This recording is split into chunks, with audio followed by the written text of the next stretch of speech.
Nos habíamos presentado una treintena de aspirantes, entre los que había presentadores, redactores de radio y televisión, profesores, advenedizos. No era fácil ser preseleccionado para la primera gran criba, para ir a una segunda ronda mucho más selectiva. Recuerdo que en el primer casting para presentador del anunciado programa educativo El Club de las Ideas, yo me encontraba en el vestíbulo de entrada de los estudios centrales de Canal Sur Televisión en San Juan de Aznalfarache. Miraba hacia la entreplanta desde un sofá junto a la puerta de entrada mientras esperaba mi turno, y era como mirar a quienes pasean por el paraíso. Desde mi posición observaba robado el trasiego de empleados entrando y saliendo de la cafetería, conversando, distendidos, con sus futuros asegurados, sus nóminas, sus coches aparcados en la puerta y trabajando en la tele. Algunos presentadores, otros redactores y otros técnicos o estilistas. Todos me parecían unos afortunados. Les veía circulando ya por mi sueño, ese que parecía estar ahora al alcance de mi mano y tan inalcanzable al mismo tiempo. Cuando no estás en ese lugar que anhelas con toda tu alma, solo deseas estar, especialmente en aquel momento, en mi caso, como presentador, sueño de sueños. Vi pasar a un redactor paisano y me fui hacia él como un rayo, tratando de encontrar un afecto salvífico en esas condiciones de precariedad anímica, de irrelevancia existencial. Cuando nadie te conoce, te sientes invisible. ¿A quién? ¿Cómo demostrar sobre la marcha quién eres, qué méritos te adornan y obtener así un inmediato reconocimiento que te haga ser valorado como mereces en segundos? Imposible. Así que un aliento como el del paisano, que me deseó suerte, fue muy bienvenido. Quizá lo consiga, fantaseaba de vuelta al hotel, en la calle Marqués de Paradas, y se me hacía la boca agua. Antes de subir a dormir decidí pasear por el centro y seguir soñando, reconociendo el escenario de mi futuro triunfo profesional, entre coches de caballos y gitanas echando la buena aventura. La noche de primavera era tan fantástica que de pronto deseé vivir ahí, en esa ciudad, y me pregunté qué era lo que la hacía tan especial. Quizá era la templanza, la luz, su llanura. ¿Era eso el duende? Lo cierto es que desde aquella noche sentí una atracción muy fuerte por Sevilla, como si el destino me empujara a ella. Un limpiabotas me convenció para atenderme. Lo hice por ayudarle y porque yo estaba feliz. Mientras daba brillo a mis zapatos, me imaginaba mi nueva vida como presentador, disfrutando ante la cámara, con mis compañeros, con mi trabajo. Pensaba en la alegría de mis padres, si lo lograra. Aún no sabía que la pureza de ese pensamiento luego se ve enturbiada con la realidad, las personas, las circunstancias.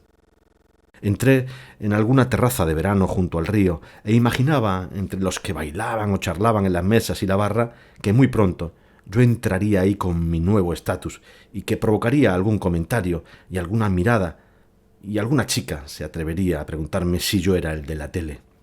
Y que quizá mi paso inadvertido, anónimo, irrelevante por esa terraza esa misma noche sería solo provisional.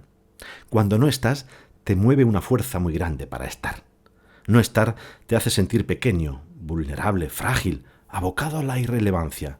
Momentáneamente coliges que quizá no mereces subir de división, quizá no eres tan bueno como te crees. Cuando me llamaron la semana siguiente diciéndome que había sido seleccionado para presentarme al segundo y definitivo casting, me llevé una de las alegrías de mi vida. Atrás habían quedado auténticos profesionales de la comunicación y, sin embargo, yo seguía adelante.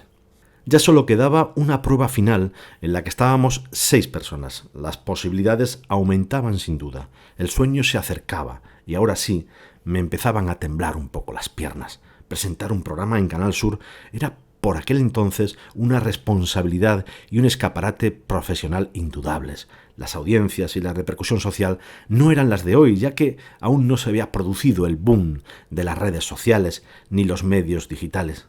No existían tantos canales de televisión, ni tantas plataformas de ocio, ni las TDTs. Aquello era muy serio. La ronda final tuvo lugar en el Centro de Producción de Málaga. Llegué más confiado y seguro de mí mismo, con una ligera sensación de suficiencia a la que era proclive. Salí contento. No me había trabucado en la lectura de un texto para un reportaje, ni en el paso a un vídeo, y la entrevista que realicé había transcurrido con fluidez. Me fui contento para Úbeda a la espera de noticias.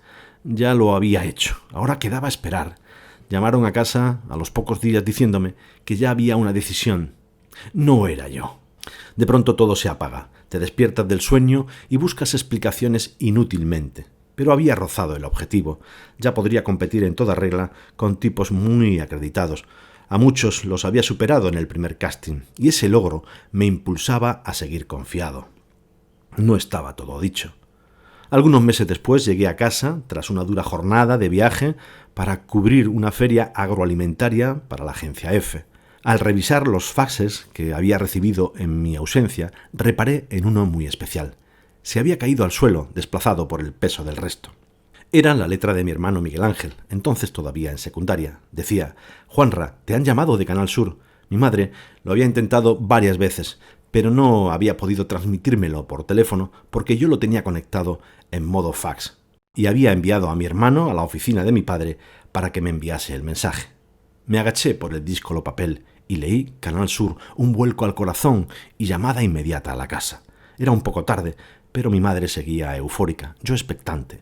Al día siguiente, la directora del Club de las Ideas me ofrecía un contrato de redactor por 3 meses y debía presentarme, en caso de que me interesara, en Recursos Humanos el lunes siguiente.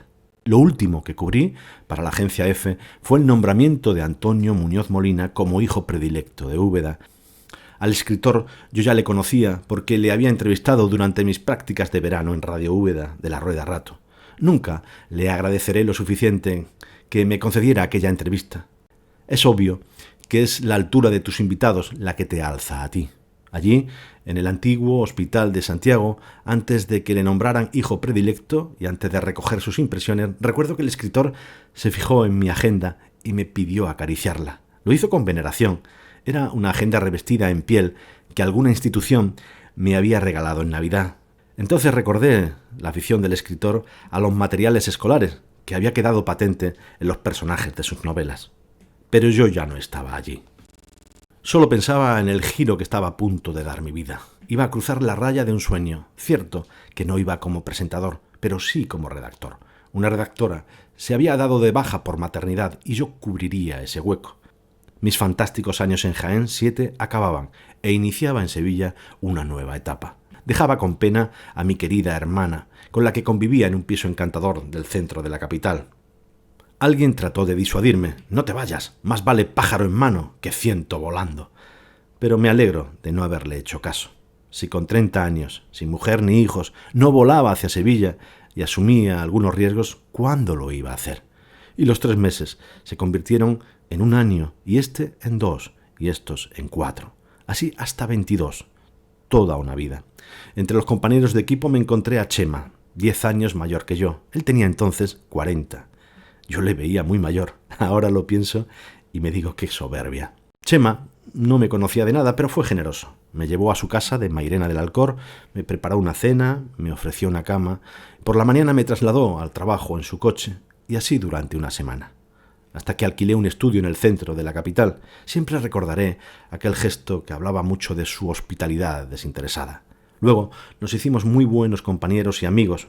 Muchas horas de trabajo y muchos homenajes gastronómicos.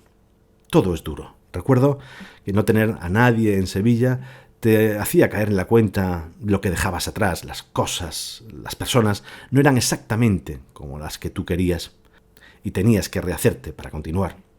Era una de las muchas crisis que se viven en la carrera. De pronto quieres olvidarte de todo y volver a tu zona de comodidad. Recuerdo que tuve alguna tentación de volver a Jaén y seguir con mi vida de antes. Pero ahora sé que hubiera sido un error. Era un sentimiento que me pudo ocurrir al llegar a Madrid, al llegar al periódico en Jaén, al instalarme en La Carolina y al llegar a la tele. Pero has de seguir. La consigna es seguir y no dejarte vencer por un eventual desánimo. El bajón, en realidad, es un recuerdo para impulsarte a seguir en el sitio en el que estás. Un recuerdo que te dice que estás en el lugar correcto. En los primeros días, por azar, encontré entre un montón de libros guardados en un armario del despacho de la directora del programa unas cintas VHS con una serie de nombres sobre la carátula, y entre ellos el mío. Era el casting de Sevilla, los resultados y la grabación, y un papel con las calificaciones. Fue increíble verme ahí, puntuado, calificado, el documento en el que se escribía mi destino, con toda crudeza, había quedado tercero en el casting, con una puntuación idéntica a la del segundo.